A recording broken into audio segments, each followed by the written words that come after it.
Hello, my name is Farmakis. I am PhD candidate at Queen's University, and I'm glad to be part of this event for the fifth time. Today, I'm going to briefly present you an important portion of my PhD dissertation, which hopefully to be completed this year. The topic is the use of artificial intelligence for rockfall forecasting. And for this particular talk, we're focusing specifically on rockfall susceptibility, which defines spatial forecasting. But before getting into the real content, it's important to define some terms that are involved.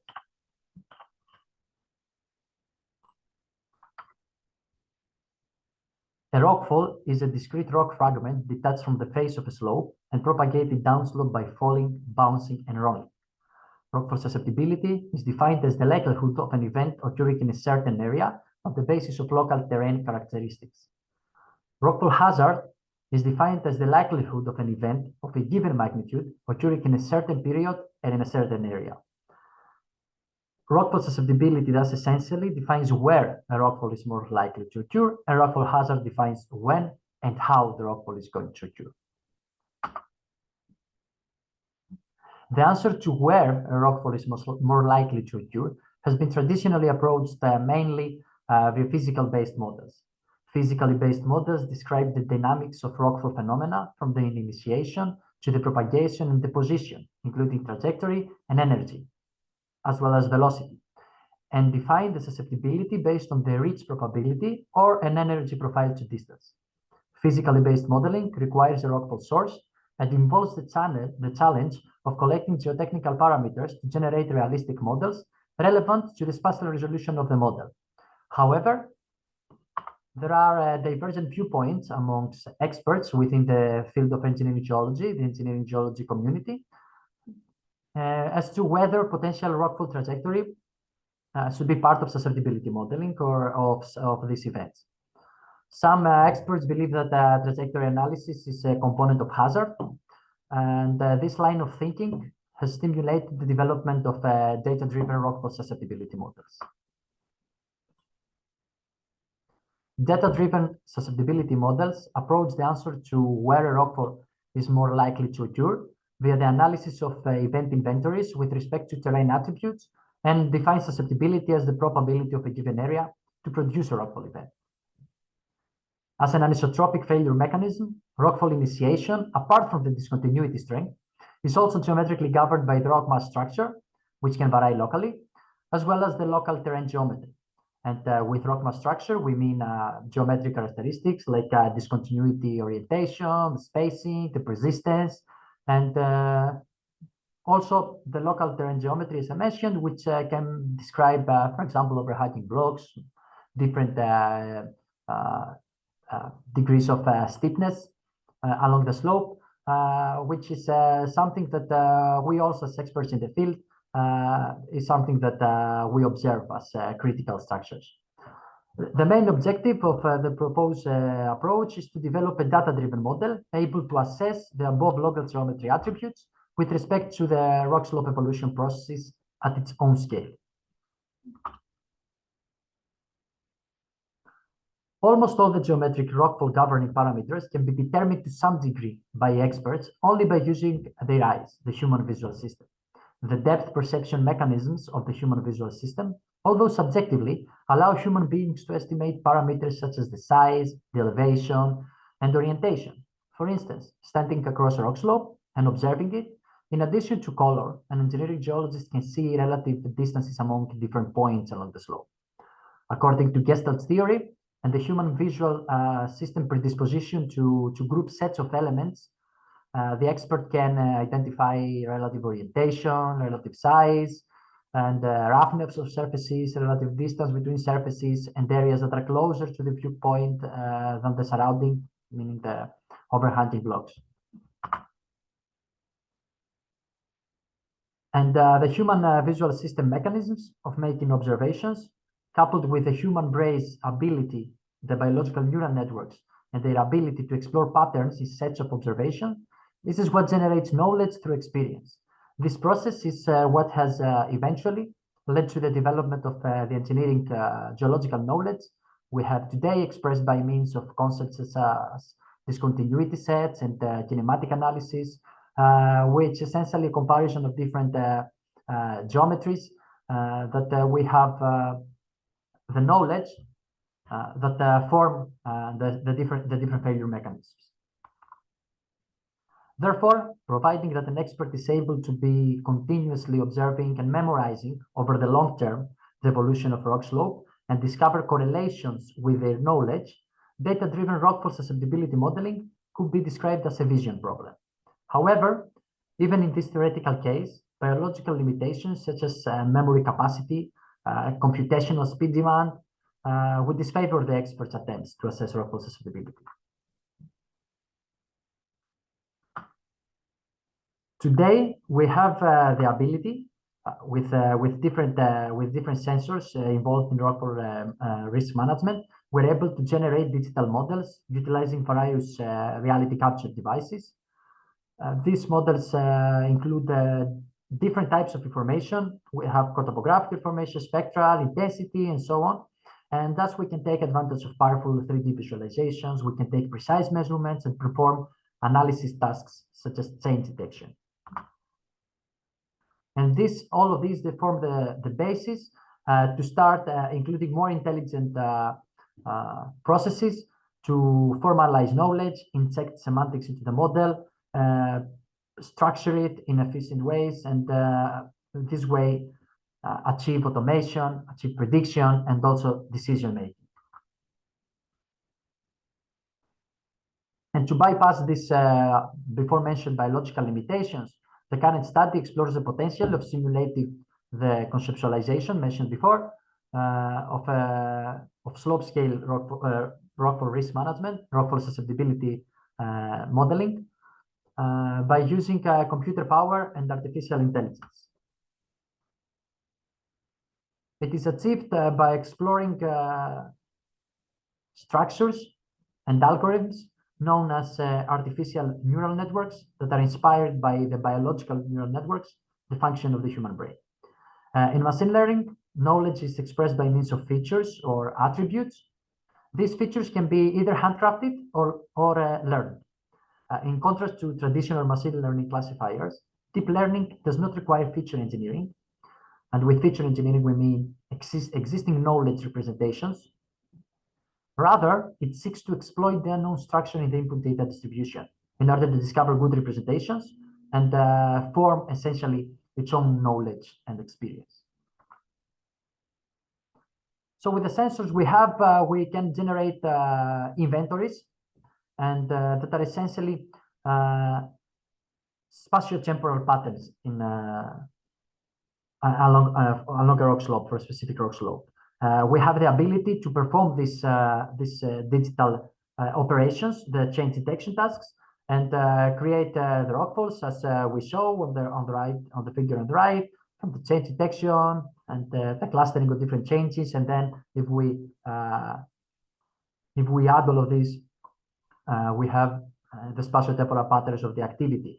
In this way, we have essentially digitized the evolution of the rock slope, because we know the exact geometry in very detail just before at the point of time where before a rockfall occurs, and we also know the exact location that actually failed. We have advanced 3D computer vision algorithms for point clouds that are employed with a view to interpret high-resolution digital observations that, as I mentioned, they capture the rock slope evolution via long-term LiDAR-based monitoring. Computer vision utilizes deep learning, which is the subfield of machine learning that aims at learning from data using brain simulations, as mentioned before. And for this task, the first application of artificial intelligence we have in the process is the rockfall detection. With rockfall detection, we want to make sure that the changes that we include in the training data to actually generate the training data for the prediction model, we don't include other changes other than rockfalls. And this is because in change detection along a rock slope, not all the changes detected represent rockfall events. And here we have on the figure on the left, we have in the upper row, we have on the left the area before the failure, and after the failure we have the rockfall here. But on the lower row we have a change that does not represent the rockfall event. So we need to separate between these, and for this reason we have developed and trained a neural network for rockfall detection, where we import to the network the different clusters, and it outputs a prediction whether it's a rockfall or not. And with this methodology, we have the data preparation for our prediction AI. We have the rock slope point clouds that we capture seasonally, and we have the change detection process, the rockfall detection AI applied, and finally we create the samples for the training. And with the samples in more detail, what they include, we mean that this is actually what our model sees. In our approach, the human vision system input equivalent to our artificial neural network is expressed by, as it's shown in the figure, by A, the XYZ coordinates, which is the representation of position, distance, elevation, and size perception. B, the normal vectors, which is orientation perception, as well as C, the labeling of the blocks that have eventually failed. So we know for the geometry, including this position, distance, elevation, and size perception, coupled with this orientation perception, we have all the information to relate with the knowledge now that we have that this has failed. And this is in the theoretical case we described before. This is actually the problem of memorizing all of these events, because also with our eyes we can observe, but it will not be feasible to remember all of these positions and what were the characteristics, and bring them all in mind when we need to explore the pattern. So finally, what our model learns and is able to predict, we can see here. On the left row, we see the real change in a section view as well as a normal view, and on the right column, we see the prediction. This is one of our training examples, and we have the block here that has failed based on the change detection. And for what our model predicts for this specific case is that we have a per point class assignment that matches very well the block. It is important here, it is impressive that the model not only predicts the area that is more likely to produce a rockfall event, but the predictions, the per point predictions, they also form the whole block that were to fail. So in this case, we see that the model understands Gestalt principles such as continuity, and we can say that not only we predict where, but we have also an idea of how, and by how we mean the magnitude here, because if we have predictions that form blocks, distinct blocks, we also have, based on the nature of our 3D data, we also have volume prediction. So with moving forward with this, we have site-specific application of this model, which is the pointed plus plus, but in the figure here, I also include all the models tested in our experiments. We have different kinds of deep learning architectures and neural networks, and the pointed CNN, for example, the dynamic graph CNN, that we can see on the graph on the top left, that we have the pointed plus plus model predicting rockfall accuracy spatially with a confidence of 75%. And on the bottom left graph, we can also see that we have an increasing learning with time over the course of 5 years of training with the data. But we still don't know whether we would have another spike here, another increase. But this is something that considered for the future. In conclusion, this research represents the results.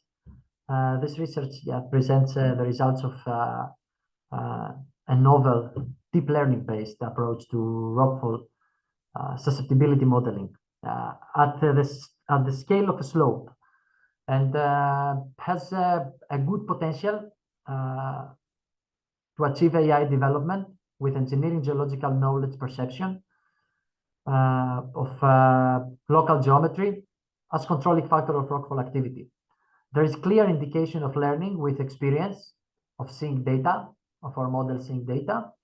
It is impressive and promising that points of similar predicted rockfall susceptibility values are observed to be spatially grouped. That gives also, as I mentioned, an idea of volume. It shows that treating rockfall susceptibility modeling as a fundamentally vision problem, we move closer to performing AI-based data-driven rockfall susceptibility modeling in very high resolution. And imitating a field expert, the model seems to be developing perception of geometry and critical blocks. As for the future, this research encourages not only the incorporation of more training examples, but also to consider color values as additional raw information. Color might provide knowledge generation regarding rock types, weathering, and moisture, and correlations with rockfall activity patterns. The research also encourages sequence modeling of rockfall monitoring campaigns with the goal of accounting also for the temporal component and produce slope scale hazard modeling for spatio-temporal predictions. And this task is hopefully to be the last chapter of this dissertation. It's something that we have been working on, and hopefully you have the results soon. Thank you very much for listening.